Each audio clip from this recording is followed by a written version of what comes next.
പിന്നെ എൻ്റെ പേര് ബീന. ഇപ്പോൾ ഓണത്തിൻ്റെ വീഡിയോ കേട്ടോ. ഓണമൊക്കെ കഴിഞ്ഞ് ഒരുപാട് ദിവസമായി, ഇടാൻ ഒരുപാട് ലേറ്റായിപ്പോയി. പനിയൊക്കെ ആയിരുന്നു, എഡിറ്റിങ് ഒന്നും നടന്നില്ല. ഇപ്പം ഞാനധികം ലോങ് വീഡിയോ ഇടാറില്ല.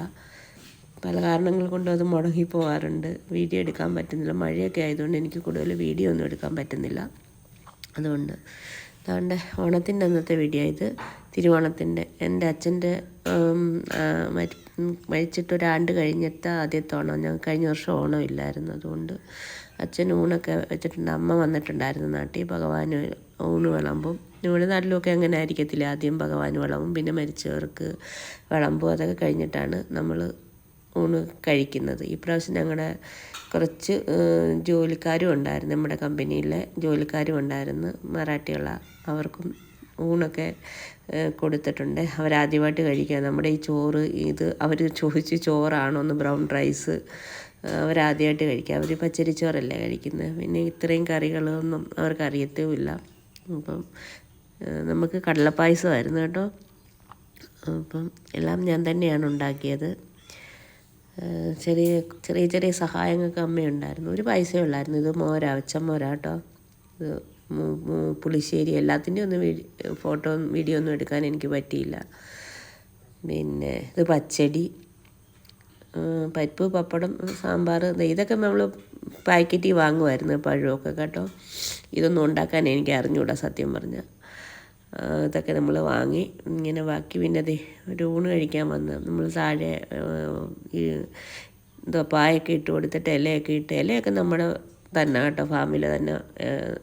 ചോറൊക്കെ വിളമ്പി 5-10 പേരുണ്ടായിരുന്നു ഊണ് കഴിക്കാൻ. ഒരു മറാഠി സ്ത്രീകളായിട്ട് അവർ ഭാര്യയും ഭർത്താവും കൂടെ ഒന്നിച്ചാണ്. ഒരു 3-4 മാസത്തേക്കാണ് പണിക്ക് വരുമ്പം നമ്മൾ അരി കൊടുക്കും, ബാക്കി സാധനങ്ങളൊക്കെ ആയിട്ടാണ് വരുന്നത്. വന്നിട്ട് അവർ അവിടെ തന്നെ വർക്ക് നടക്കുന്ന സൈറ്റിൽ തന്നെ ഇവർക്ക് താമസിക്കാനുള്ള ഇടം നമ്മൾ ഒരുക്കി കൊടുക്കണം. അത് വലിയ വീടും അങ്ങനെ ഒന്നും വേണ്ട ഇവർക്ക്.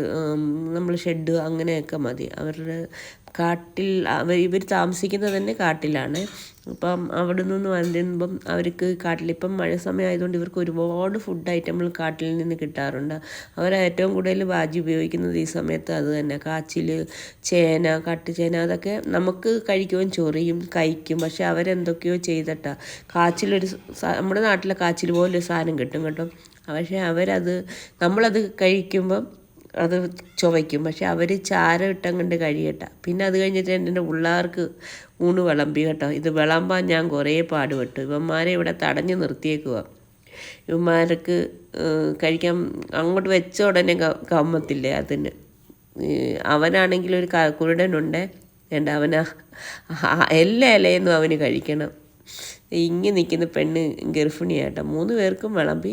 ഇപ്പോൾ വീഡിയോ എടുക്കാൻ വേണ്ടിയിട്ടാണ് കേട്ടോ ഇങ്ങനെ ചെയ്തത്. പക്ഷേ ഞാൻ അവർക്ക് ഫുഡ് പ്രോപ്പറായിട്ട് കിട്ടുന്നോന്ന് ശ്രദ്ധിക്കാറുണ്ട്. ഞാൻ അതനുസരിച്ച് നിന്നിട്ടാണ് അവർക്ക് ഫുഡ് കൊടുക്കുന്നത്. ഇവന് ഒരു ട്രിക്കുണ്ട്. ഇവൻ്റെ പാത്രത്തിൽ എപ്പോഴും ഇങ്ങനെ ഇച്ചിരി ഇട്ടുകൊണ്ടിരുന്നാൽ അവൻ അതേ ശ്രദ്ധിച്ച് നിന്നോളും, മറ്റേ ഇലയിലോട്ട് പോകത്തില്ല.